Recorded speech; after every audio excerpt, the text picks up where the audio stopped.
Now, one of the easiest things to spot in the night sky is the moon. Now in Vancouver, it's not always easy because sometimes we have, what are they called, clouds and rain, but on a clear night, and even in the winter, it's not a bad opportunity to see the moon.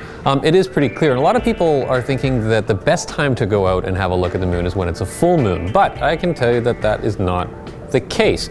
Because of what we're looking at on the moon, it doesn't actually work to have that full light right on the face of the moon. What we want is a little bit of side light. And I'm going to show you an experiment here, and this actually is going to show you what has caused a lot of those patterns that you see on the moon. And we'll also talk about when is a good opportunity to try spotting those on the moon.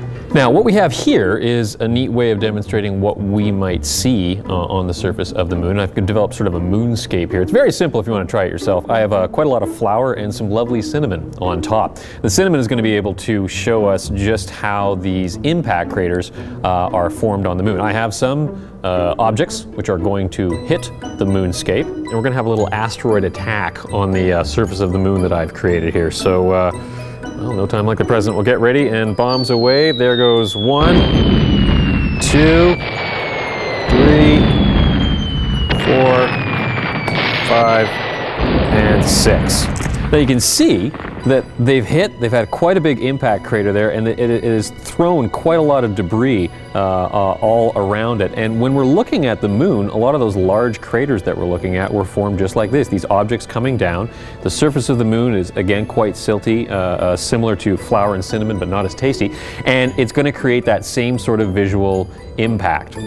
And remember what I said before, when is it a good opportunity to have a look at these craters on the moon? Well, it's not when it's a full moon, because if we look right now, we look at all this light that's coming straight down on top of it, it's actually hard to see any definition. But have a look at what happens if we're, say, a quarter moon, and we have that light coming in from the side. Well, all of a sudden we create a whole bunch of shadows on those contours on the moon, and it's a lot easier to see those shapes.